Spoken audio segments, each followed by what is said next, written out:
Enigma Project. Our own planet is only a tiny part of the vast cosmic tapestry, a starry fabric of worlds yet untold. For the next 90 minutes, your mind shall become engaged with minds that are very much like your own. Join Paul Cagle, Sushi, and Springwolf as they discuss various topics and people that we all have questions about. You're taking part in the Enigma Project. Hello, everyone, and welcome to the Enigma Project. My name is Paul Cagle, and tonight we will be talking about 8 secret societies throughout history you've probably never even heard of. Apparently not. And playing Truth or Tell. But first, I would like to introduce my cohorts in this madness: Spring Wolf. Hello. And Juicy Sushi. Hey there. Juicy Sushi. That sounds kind of gross in a way. I don't know. I had a boss that used to call me Juice. I'm not surprised. Because she juices a lot. Ow. I'm sure the music was louder than we are, because it looks like it is on the thing. We've switched the way we're doing things, and so now everything's mixed up. And if the sound is bad, let me know. If you can't hear us, let me know. If one is louder than the other ones, let me know. Whatever. So how you guys doing? Okay. Fabulous. You know, I went to a little Celtic festival over the weekend, so I had a wonderful weekend. Took all the girls up and got good video of my little babies dancing. Yeah, I saw that. That was fun. cute. That was fun. I listened to last week's show, and I know I had asked 2 other people to listen. Don't remember who they were, but I'm sure they did not. But last week, when we introduced the show, I go, how are you guys doing? And it was like, okay. Yeah. Fine. Yeah. Yeah, well, last week was last week, you know. Yeah. It has been cray-cray. So, yeah.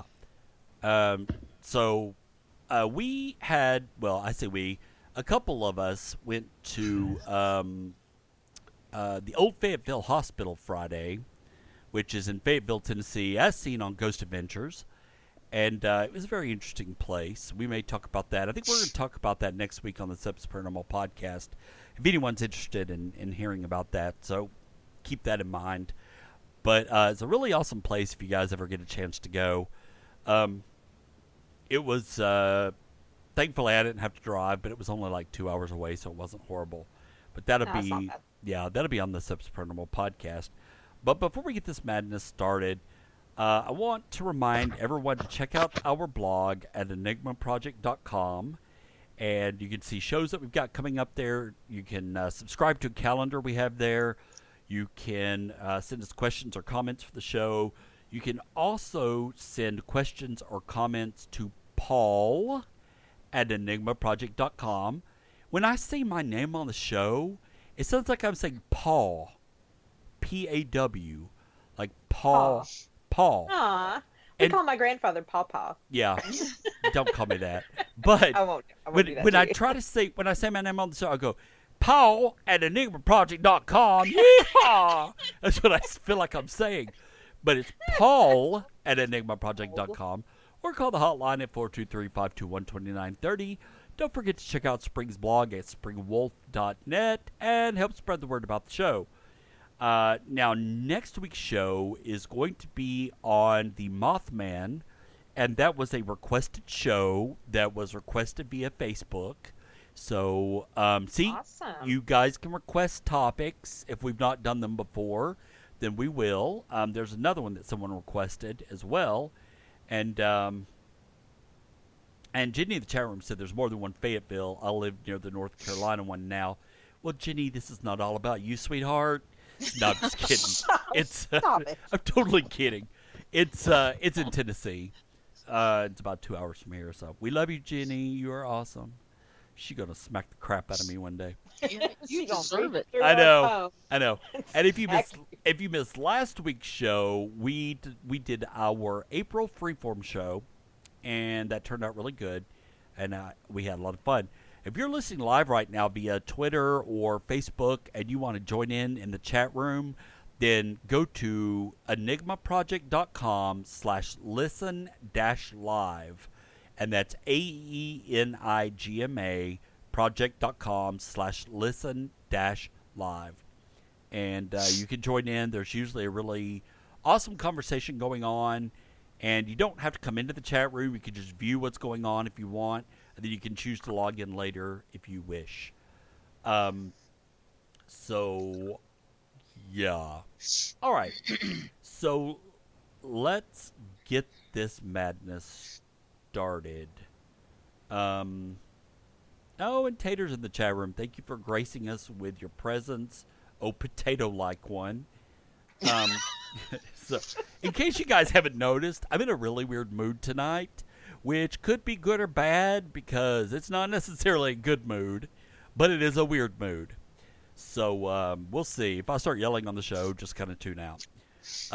But our topic tonight is 8 secret societies throughout history that you've probably never heard of.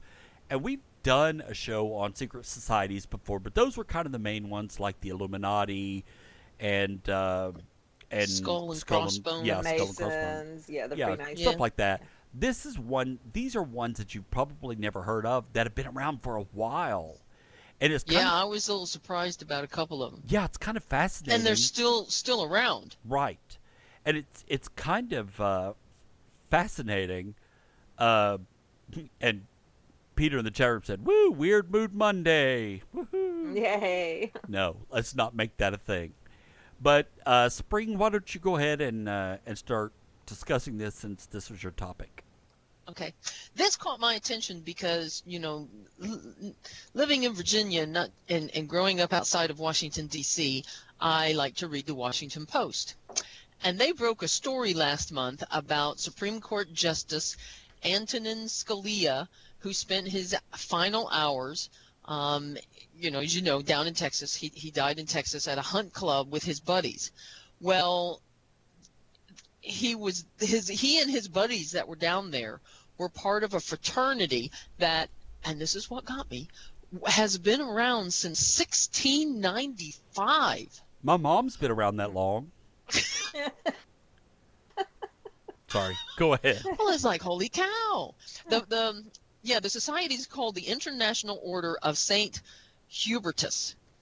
It was incorporated by Count Anton von Spork, I'm guessing there, in 1695. It was originally intended to gather the greatest noble hunters of the 17th century around Austria and the Hungarian Empire that was ruled by the Habsburgs. Habsburgs. That's easy for you to say. They even have an official website. Nice. Is it a secret official website? I went and looked. There is a membership login, so you have to be a member to get to some parts of their website. And they denied entrance to the Nazis. They wouldn't let the Nazis into their little club. And Hitler, quote unquote, dissolved it. But of course, the order really just went underground and reemerged after World War II. And the American chapter was founded in the 1960s. Now, it kind of made me wonder, why would somebody want to create this as a secret society? And then it dawned on me, you're talking about nobles, the noblemen that want to go out hunting. And back then, if you wanted to go out hunting, you had to go on, quote unquote, the king's land, or one of the, private estates of, a lord or a duke or whatever. You couldn't just go, find a patch of woods and go out hunting. You had to get permission from whoever it is that owned those woods, because you were killing their animals. Right. Even though they were wild animals. And almost, all the animals were considered to be the king's animals. It's like he was the ruler, so therefore everything was his. Right.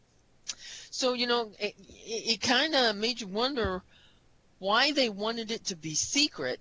And the only thing that I could think of is, when you're out hunting, you're going to stand around and talk to your buddies. And I wonder how many of them stood around and plotted against whoever wasn't in the club. Yeah, they made alliances and then like plotted against the other lords and ladies that weren't there, and whomever had slighted them the month before or at a ball or something. They're like, oh, let's take down Sir Lord Fauntleroy today. Oh, harumph, harumph, harumph. That's my official.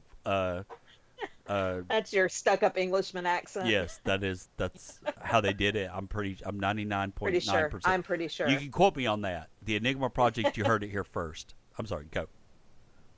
Well, it's kind of interesting because, you hear about the political alliances that get made in, like the Freemasons. They're trying to help each other out, and the higher up Freemasons are trying to do favors for lower level Freemasons so that they all can become prosperous. Yeah. Being friends for a while there with a Freemason, it was amazing what they would do for each other, and the camaraderie and the secret handshakes. And when we would be somewhere totally out of town, and we bought, like, the one time we were out of town in a small town just outside of Chattanooga, and we walk into a convenience store, and he looks up at the guy and says, "Oh, you're a brother."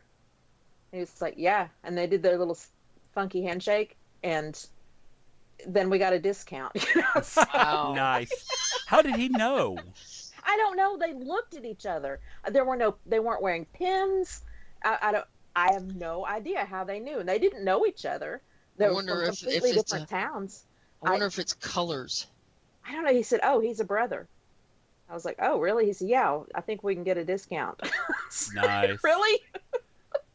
That's yeah, they'll do these crazy favors for each other and support each other, and it's kind of cool.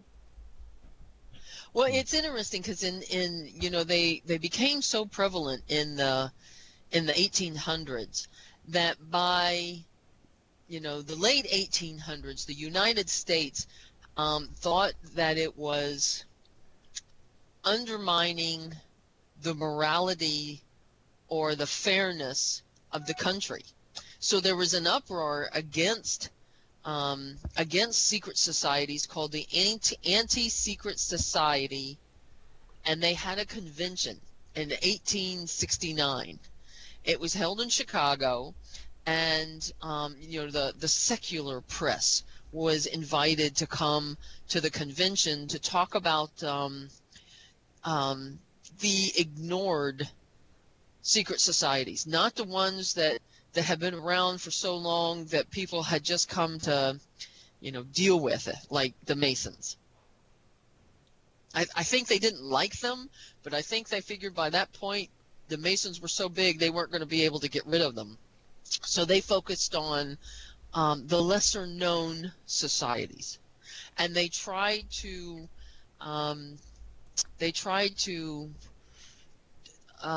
denounce them and create such an uproar in the press that people would feel ostracized. That be the right word? So much that they would leave these societies and they would fall apart. And I thought it was weird that they would be that scared of little groups of people. That's insane. That's paranoia at its best. Well, it made me think you fear what you don't know. Right. Simply put the word secret in front of something and somebody's going to get upset. Yeah. Well, this is the Secret Enigma Project. There you go. Oh, let's see who we can piss off. Oh, girl, I don't need much help on that. We don't need to put secret in front of our name. I exist, therefore I piss people off. But, one thing that, we're going to talk about the rest of these, but one thing I did want to ask is, do you think that secret societies as a whole not just make people nervous and paranoid, but do you think that they have a hidden agenda that people should be afraid of? I think some of them do. Mm. Yeah, I mean, I can't say all of them, but I do think some of them do. Some of them are very self-serving. Well, I think they're all yeah. self-serving to one degree or another. Yeah, But but I think to the degree of who they choose as members make them dangerous. You know, like we talked about Skull and Crossbones and who some of their members are. I mean, there are presidents and senators and congressmen and billionaires that build things, and these are the people that fund politics and make the laws. the fondle You who? know, Yeah, they're the ones that run the newspapers and the news stations. So they have an ability to sway stories and sway the vernacular, to misguide the masses into thinking that this is good for them, when in reality what they're doing is behind the scenes. They're doing stuff that's totally against your interest. Kind of sounds like our politics for president this year. In my brain, I kind of throw these secret societies in the same box, let's say, as a church. It Really? is, when you're in a church, you're part of a community, and you all help each other, and you're all going for the same goals, right? So you pick a church or you pick a society, that has your same values, and so yeah, I've always lumped them in with churches, kind of the same thing in my head. Yeah, but what happens when that church goes out and starts protesting? Well, but they do. So, Some of them churches, do. What was the really nasty Woodboro church? Wood, Woodboro Baptist Church. yeah. Thank you. Yeah. Yeah. Oh my God. Tui, So- tui. Right? Right? Oh, horrible Yeah. people. So Tater in the chat room said, "This is the call to order of the Enigma Society. If presidents say meh, Yeah. There you go. meh, Well, one of the 8 societies that was discussed for the in history, one of the first ones on the list was the Improved Benevolent and Protective Order of Elks of the World. I was amused It by this was- one. Yeah, it was an African American society. That's not why I was amused. But keep going. Oh, that's okay. Let's see. It was founded in 1899 after 2 black men were denied admission to the Benevolent and Protective Order of Elks of the World, which is still popular today, despite the questions that have been raised about its discriminative practices. So African Americans decided they would create their own, and they added the Improved. And that's the part that amused me. Yes. They took the exact same name and they added improved in front of it and started their own society. But go them for doing it. I Yeah. mean, I Oh, yeah. respect them for doing it. But, you should have done a little bit more than just added improved. Because I think it was still around for a long time. But since race was not, now the order accepts everyone as long as they're 21 or over. They'll accept members. And a man, right? And a man. I don't know. It didn't. It just said No, as long as they were men and 21 women. years old. Okay, yeah. Because the Masons, they accept women, but it's a completely different. Are they the Masonettes? Oh gosh, I can't remember what they're called. Eastern Star. Ah, okay. But they accept members now. So the improved order is having trouble. Was having trouble staying around and staying relevant since the regular order now accepts anyone that is 21 or over that meets their criteria. It's no longer race or gender or anything like that. I would say now it has more to do with financial status or whatever. Well, I thought that one was interesting because it reminded me of pagan covens, because you have to be invited to join the ranks, and you have to believe in quote unquote God. Now, when they're talking about believing in God, they're talking about the Christian God. So not only is it seem religious, not just spiritual, but it's religious. and you have to be invited. Right. You know, you don't just go to a Wiccan coven and say, I'm going to be part of your coven. They have to invite you. Well, to be part of their group. Some of them you can petition. You can petition to join and say, here are my interests, or here's who I've studied under in the past. I would be interested in joining your coven. And then there's a period where they come to open group things, and you talk with them and you discuss with them, and then at the end of a certain amount of time, you decide whether or not they're allowed in. But that's not all of them. That's just some. Everyone has their own way of doing it. Mm-hmm. Yes. Some are open and will take anybody. Yes. So. Because they just want more people to come and be part of their... Numbers are more important to them than... quality. Quality, yeah. Quantity over quality, which happens way Right. too often. Yeah, you know, the interesting thing to me is that, you know, the church back then, and probably still today, depending on which one you're talking about, they tend not to like these groups, because back then, you know, like in the 1800s and probably the early 1900s, people got together in these groups so they could discuss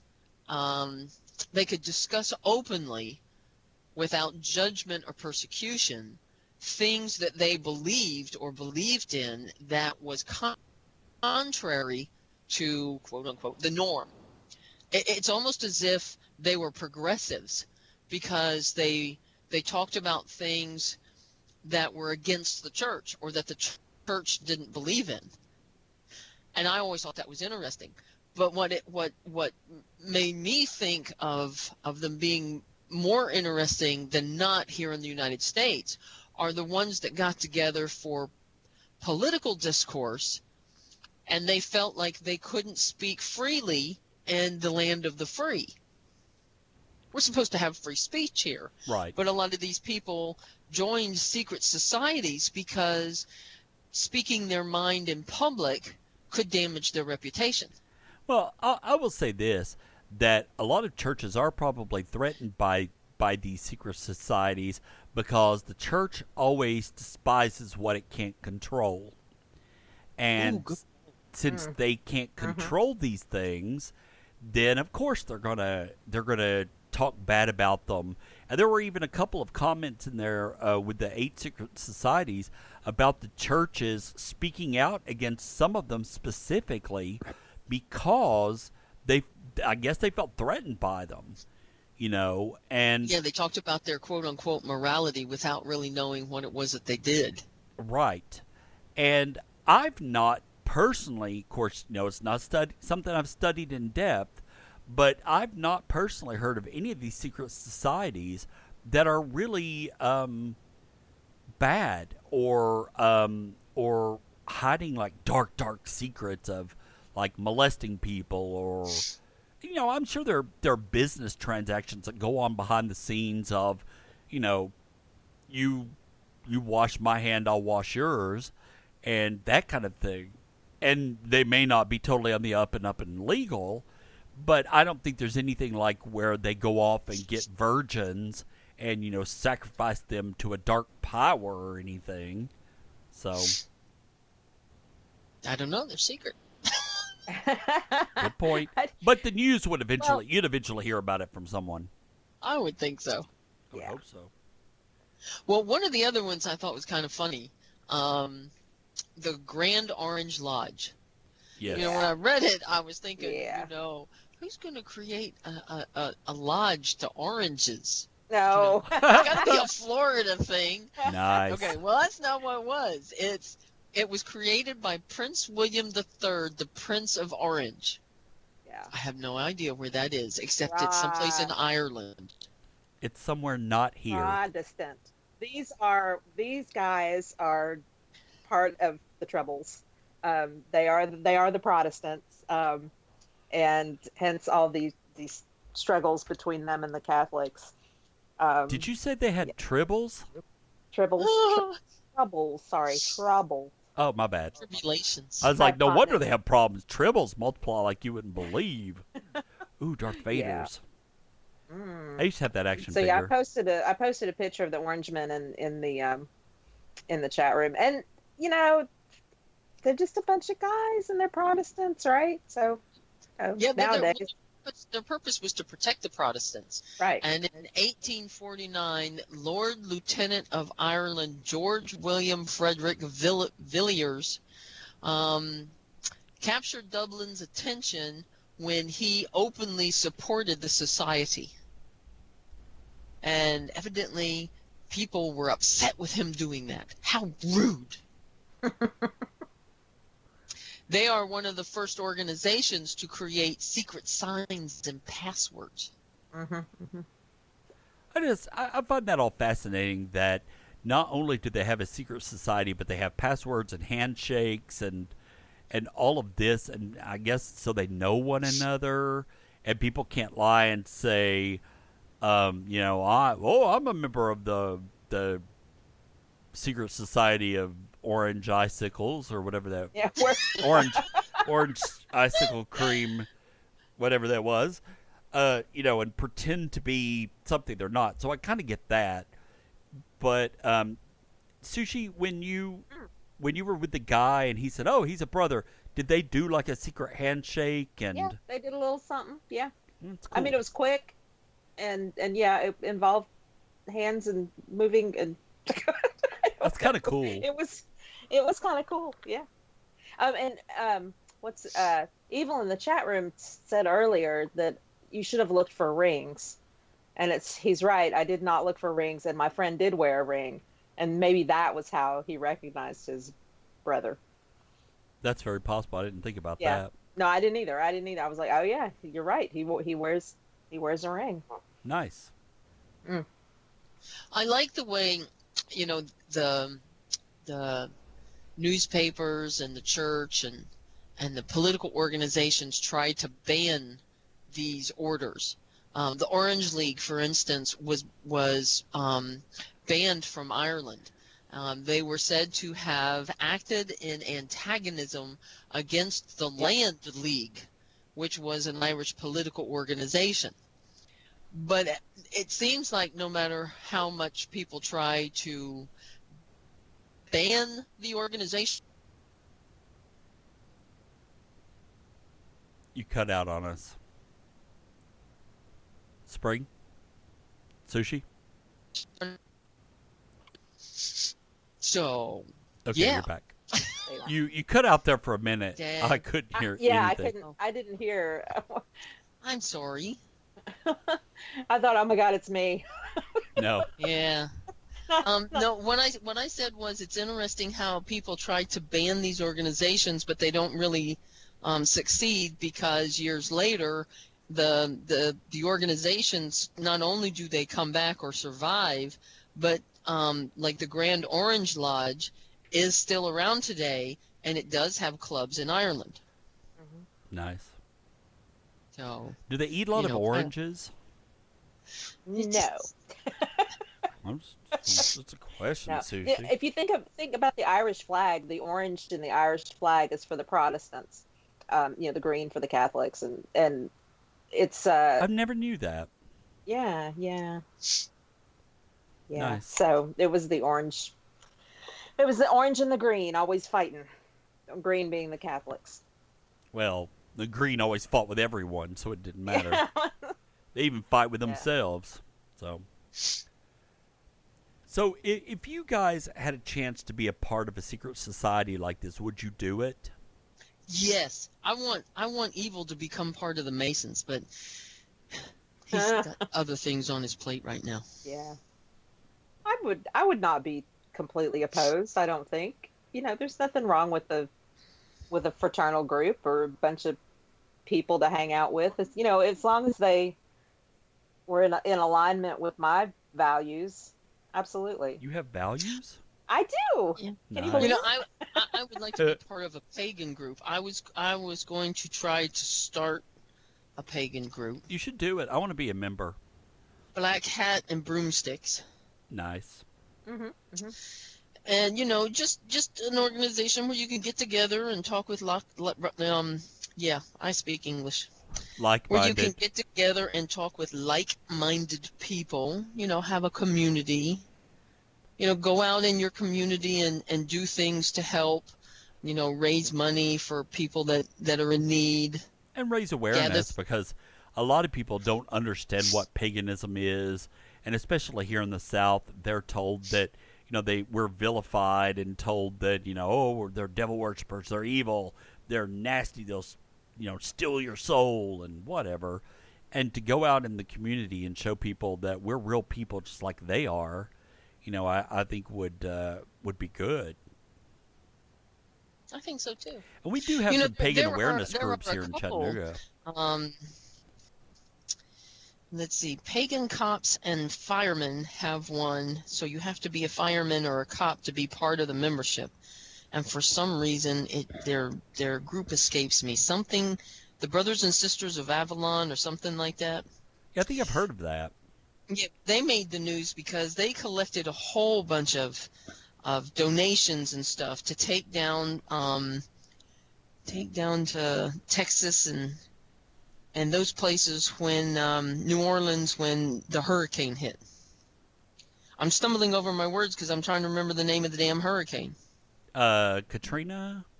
Yeah, No. the really big one. That was Katrina. That was Katrina, right? Yeah. I think that's the first time I heard about them. They made the news. Nice. I thought it was cool. It just makes me wonder how many pagan police officers and firefighters are out there. That's a good question. Because you wouldn't. I think there's probably more than we think there are. That's possible. And probably people who are friends of people who are, pagan firefighters and police officers. Which Well, is kinda I cool. could see how they would have to be in a secret society because, those organizations are pretty, in God we trust kind of stuff. I'm pretty much of the mindset that if you're not hurting someone, and as long as it does not interfere with your job, mind your own business. Mm-hmm. My religion is none of your business. It's not your concern. It's not a work topic. If people are curious and they just want to know more out of curiosity, that's one thing. Then maybe after work we can go get coffee and sit down and talk. But, my sexuality, my religion at work does not matter. I'm not there to be religious or sexual. I'm there Right. to do a job.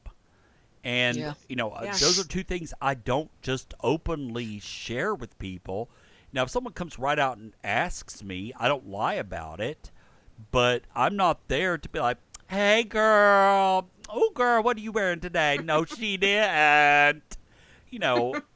No, it's just, I'm there to do a job. I'm paid to do specific things. And none of that is what I just interpreted for you, So, I don't know. People Yeah. really feel entitled when it comes to your sexuality or your religion. They really feel like they have the right to know and sometimes get all up in your business when what they really need to do is be respectful and say, I've got some questions if you'd like to talk about it after work. If not, I get it. I understand that. And I don't know, whatever. But Don't you think some of these, or if not most of these societies, are very uppity in the first place? well, are they really uppity, or do they feel like that they need to protect their members from persecution and from being discriminated against? Like the police I officer. think- Well- Go ahead, Sushi. I think no, this is something that I think of back to my own childhood, and I think it is a basic human, call it a need, to belong somewhere. Like, so when we were children, we would make clubs. So you had the, even on like the Little Rascals and the No Girls Allowed Club or whatever I'm they still had. I'm still a part of that club. The Mickey Mouse Club. Yeah, the I'm Mickey still Mouse part of that Club one is too. The only So- club that I was a member of was the Frito, what was it called? The Frito Bandit Club. the little bandit. Do you remember the? You guys may not be old enough. No, I'm not old enough by then.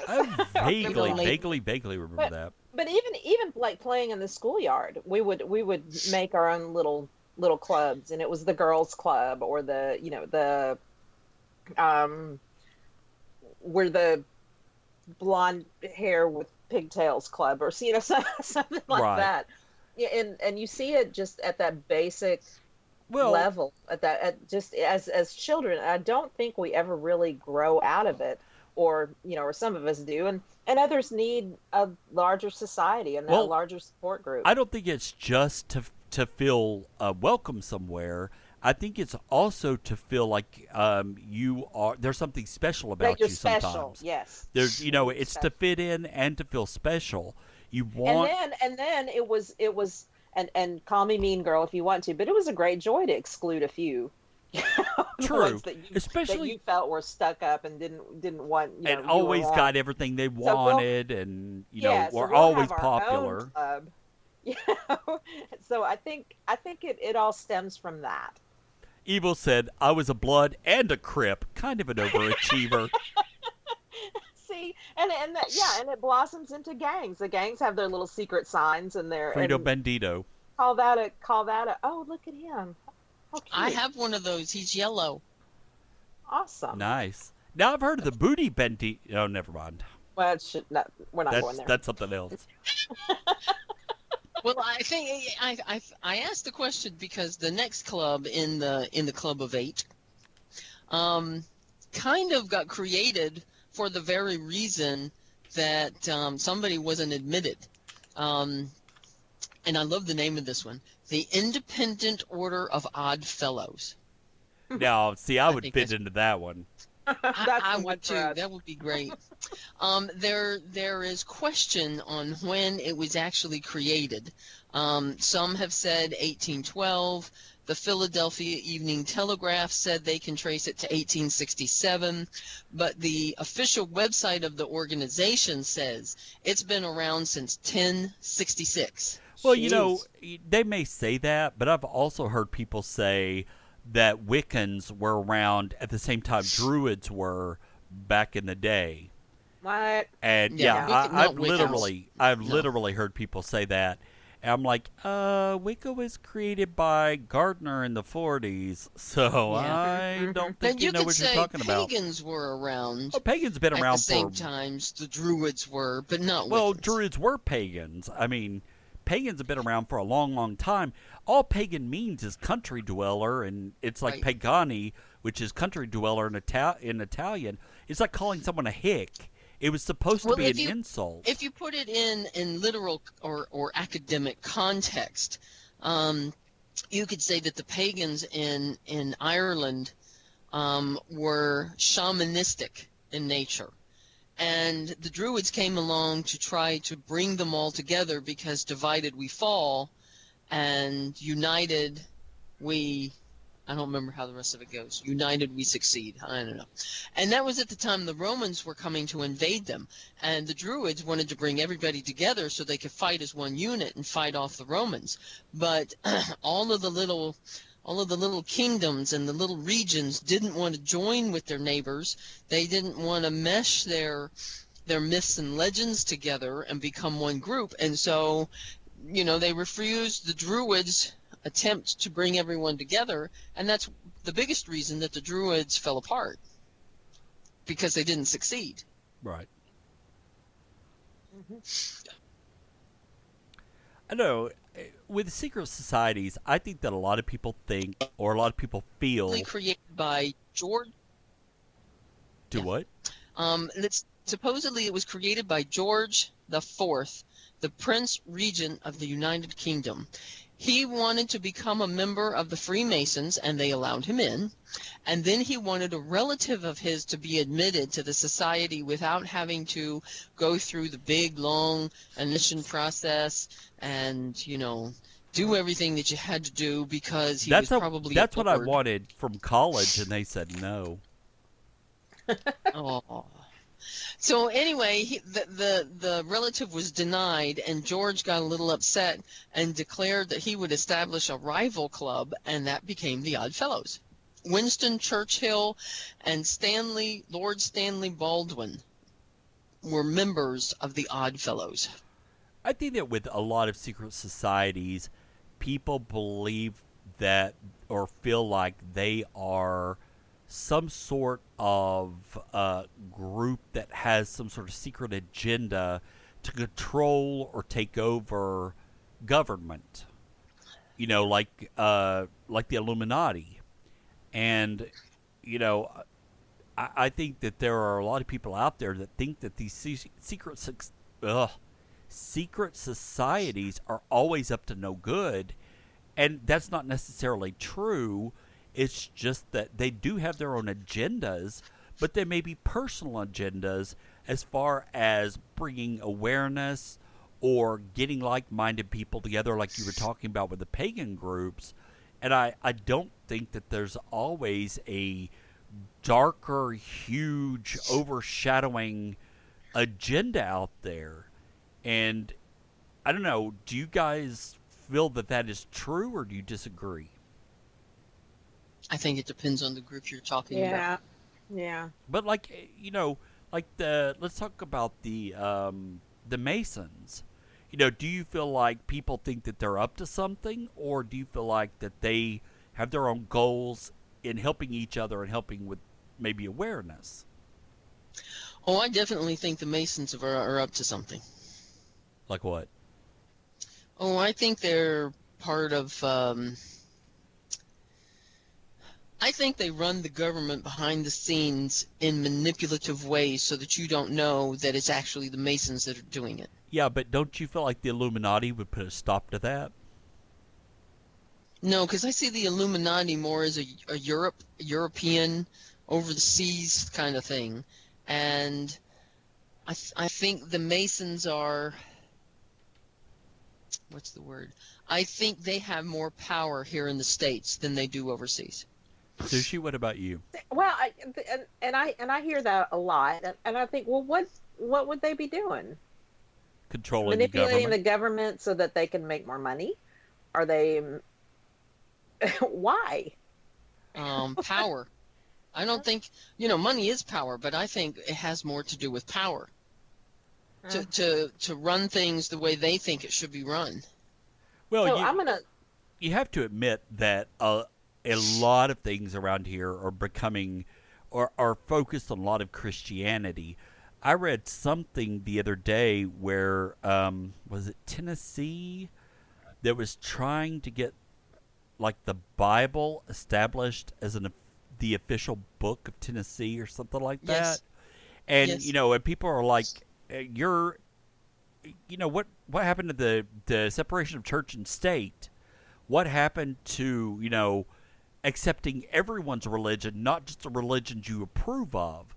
So maybe something like that is what she's talking about, where maybe, and I'm not saying the Masons are doing this, but maybe this is something she's talking about, that the Masons are trying to get something like this established so that they have more control of the peoples of the state. See, I don't think the Masons are.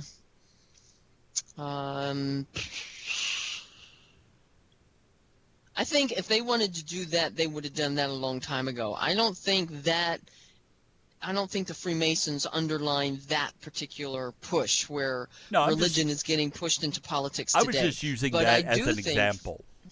Yes, but I do think there is an organization, and I can't tell you the name of it because it just went right out of my head, but I do think there is some organization that is pushing that as an agenda. Basically they're trying to create Sharia law based on Christianity instead of Islam.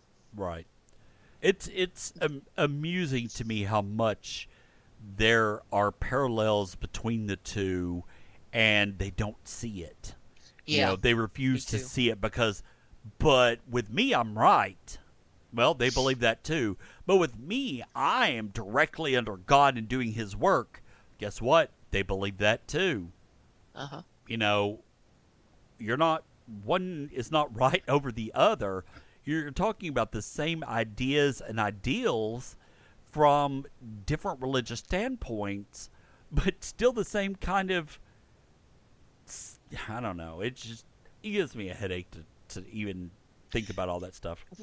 What do you think about the societies that started out as one thing, but over time have evolved into something totally different? For instance, the next one on the list is the Knights of Ren? Pythias. The Knights of Ren? I saw that on Star Wars. Yeah, no, Pythias. It was founded by a government employee in 1864. He felt there needed to be a moral organization that practiced quote-unquote brotherly love, which made sense at the time because it was in the midst of the Civil War. Mm. He took the name from the Greek legend of Damon and Pythias, the Pythagorean ideal of friendship. All of the founding members worked for the government in some capacity. It was a fraternal order, so only men could join, chartered by an act of Congress. Well, that's not so secret. Yeah. Nice. The colors were blue, yellow, and red. Blue signifying friendship, yellow charity, and red benevolence. What did it change to? Well, I don't know. It still exists today. It's an active partner of the Boy Scouts of America. I think that those kind of things do have to change with the times, because things have changed. Whereas before, black people couldn't be members because of the color of their skin. Now that's no longer an issue with all of them. I'm sure some of them are still prejudiced against anyone that's not, blonde hair, blue eyed, white. Oh, those are the Nazis. But I'm sure there are people out there that are still,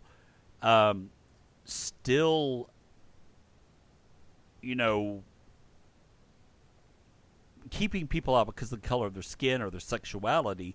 But a lot of that's changed, thankfully, and so they do have to change with the times. Mm-hmm. How many of these do we have left? Because we've got to get to Truth or Tale soon. I don't know. 1, 2. Oh, let's skip those two. They're okay. We'll cover them real fast. We'll just say what they are. The Ancient Order of the Foresters, also known as the Foresters Friendly Society, was an quote-unquote ancient order established in 1834 to help people who needed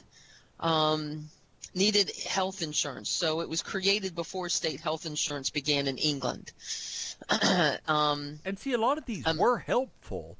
I mean, they were there to try and help their members and the people of the community, and to bring about social awareness and social change. So that's not necessarily a bad thing, but they're doing it in a secret society, which means we're not going to talk about it.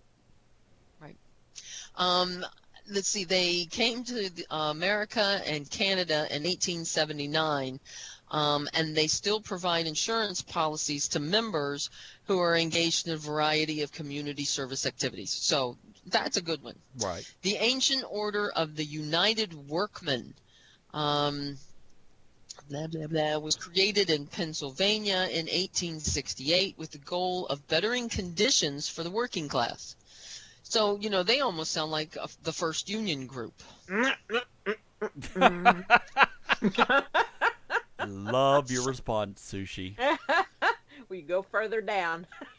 She didn't even have to say a word to completely convey what she wanted to say. Okay, go. Sorry. Okay, the Patriotic Order of Sons of America dates back to the early days of the American Republic, according to their website.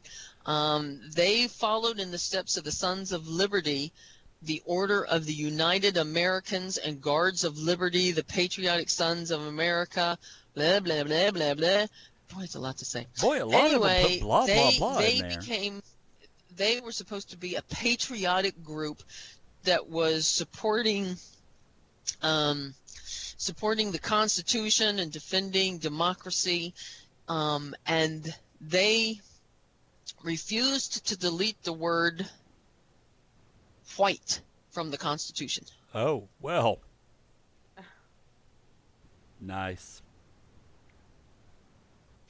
We understand now. Yeah, Now, yeah. she likes. Yep. In 1870. Oh, yeah, I know this in one. In the coal mines of Pennsylvania, 24 supervisors and foremen were assassinated. The suspected culprit were the members of a secret society known as the Molly Maguires, which There it is. is the band that Sushi is a part of. That is. And now is. it makes so much sense. Sushi, I need someone Molly Maguired, if you know what I mean. Those Mollies Wink, were treated like wink. dirt. There you go. I need someone Molly Maguired. Wink, wink, nudge, nudge. Well, You know what I The mean? Molly Maguires in Pennsylvania were an Irish from Irish origins brought to the United States by Irish immigrants. The Maguires likely got their name because members used women's clothing as a disguise while all allegedly Those are called It's a- kilts. acts. Those are No. not skirts, they're kilts. And men should wear them. Some of their illegal acts included arson and death threats. Yeah. Yeah. I have heard they I've were- heard Sushi death threat people. They were working in these they were working in horrible mining conditions and they were demanding better wages, better conditions, and they really were the first union, and to the point of having to threaten and kill people, apparently, although Allegedly. many of them were pardoned just a few years ago. Aren't they dead now? They gave them the post whatever pardon. Yeah. Oh, postmortem pardon. posthumous. Yes, posthumous. Thank They were you. posthumously pardoned. Mm-hmm. Well, they were finally undone by a mole from Pinkerton. Yep, that is true.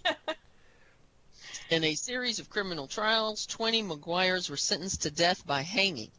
The Order of the Sons of St. George, another secret organization, was founded in 1871 to oppose the Maguires, and it appears they vanished. Yeah, they just killed the Mollies, and then Nice. And that is the end of our list. All right. So any final any final thoughts on this before we move on to Truth or Tale? Because we've got about 7 minutes, 8 minutes, somewhere around there. yeah. So I think they're interesting. I'm surprised that some of these are still around. Sushi? yeah, and like I say, they join up to have a little camaraderie and to get ahead in life, and it's okay. Okay. And I Yeah. think it's amazing Okay. that they're still around. And I think that shows that the members that they've chosen have been good choices because, it still exists today. And they were created some in the 1800s, some in, earlier. And I think that not all secret societies are bad, but I think that people and sometimes churches and governments want to control these things. And so they vilify them in order to try to do that. But I think that secret societies as a whole are not necessarily bad. Just they do have an agenda. It could be their own. It could be simple. It could be complicated. And it just really depends on the society itself. So, Yeah, I think some of them depend on who becomes members or who becomes interested in them. And over time, that level of influence can make the group be a whole lot more than it was intended to be. right. And Holdrost in the chat room, I hope I'm saying that right, said, A simple yeah, organization that because their members started to become powerful people, that it became much more than it was expected to be. right. And Holdrost, and I hope I'm saying that right, in the chat room said, many are self-help groups, so they'll always be around, and I think that's awesome. But we are going to have to move on to Truth or Tale. Basically, if you're not familiar with this game, it's where I have 3 stories I'm going to read, and you have to decide if it's crazy enough to be true or just so stupid that I made it up, and honestly, sometimes you can't tell the difference. So, number 1. Scientists have been able to store and retrieve images in DNA. Scientists have been able to store and retrieve images in DNA. Truth or tale? How the hell? Sounds crazy enough to be true, so I'm going to say true. Juicy? I'm going true. Something positive about that. I'm going not. true. That just sounds insane. All right. So that is the truth. Oh, I hit the wrong button. That is the truth. Somebody had said tail in the chat room, and I was looking at tail and I hit the wrong button. I've not been drinking yet. That is the truth. So, scientists store and retrieve images in DNA. A revolutionary new technique has made it possible to use strings of DNA to store digital photographs. Computer data storage mechanisms have been getting increasingly sophisticated in recent years, and now researchers at the University of Washington have managed to take things one step further by using the very building blocks of life to store and retrieve digital data. To accomplish this, the team needed to convert the binary values that make up the images into the four basic building blocks of DNA: adenine, guanine, cytosine, and thymine. Once this was accomplished, the researchers synthesized artificial DNA based on these values. Life has produced this fantastic molecule called DNA that efficiently stores all kinds of information about your genes and how a living system works, wrote computer scientist Louis Cizzi. I don't even know how to say this. Cizzi is very, very compact and very durable. We're essentially repurposing it to store digital data, pictures, videos, documents in a manageable way for hundreds of thousands of years. While it's unlikely that consumers will be using DNA-based hard drives anytime soon, the idea actually appears to work and could become more commonplace in the not too distant future. If you stored data on your DNA, would it corrupt your DNA? Move on to your children? Oh, that's an interesting thought. Half of it might. That is an interesting question. Half of it would. Yeah. Maybe not all of it, but half of it. I guess if you stored enough. You put it on that half. I don't. Wow. Okay, right. Mind blown. Yeah. Well, right now they're just converting it to the building blocks of DNA and creating fake DNA to store pictures on. They're saying that eventually it could be something that they could make bioengineer to put into your DNA. Industry. God, you can put the information into somebody's DNA on their body. Yeah. You wouldn't. Wow. All right. Okay. So we have to move on. Sorry. It's okay because it is fascinating. I wish we had more time to talk about it, but in China, shadow figures are believed to be the souls of animals that have killed humans or who've eaten their young, truth or tale. In China, shadow figures are believed to be the souls of animals that have killed humans or who have eaten their young, truth or tale. Oh, and when you tell these ones about China, they're what? You cut out on us. Spring? Sushi? Are you there? Say that again. You cut out. Sorry. I'm going to go true. Because China. Because China. Because, China. All right. So that is a tail. I completely made that one up. See, they're hard when you do China. Gotcha. I know, when he says China, you just gotta That's one of the reasons why I do it. So number 3, scientists have brought a frozen brain back to life. Truth or tale? Scientists have brought a frozen brain back to life. Well, they can bring a frozen body back to life. Why not a brain? Not just the brain. Well, what would it be good for? Come on. True. Okay. And Spring? Yeah, I was true. Okay. All right. That is the truth. Oh my God. Holy That's cow. so gross.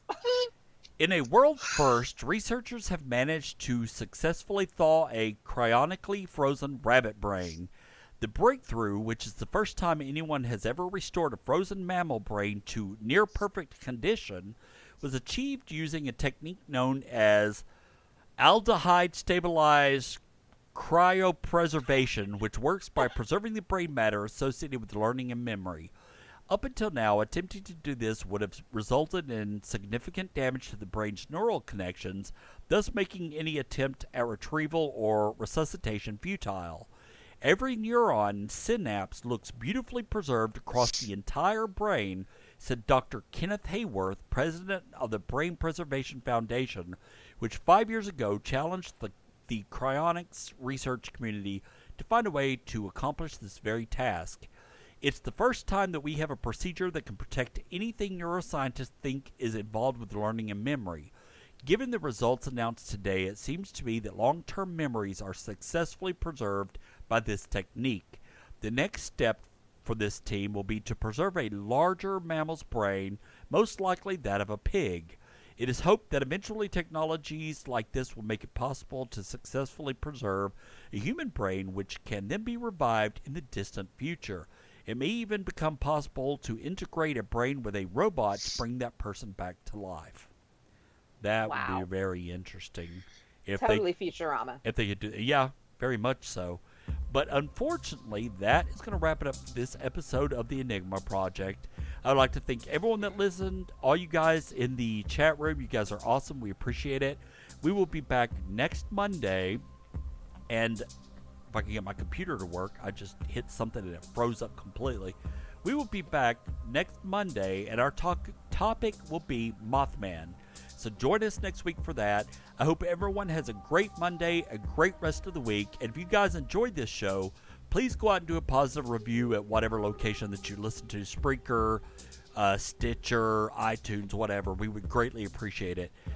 We will see you all next Monday. Bye, everybody. Bye-bye. Bye, guys.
Thank you.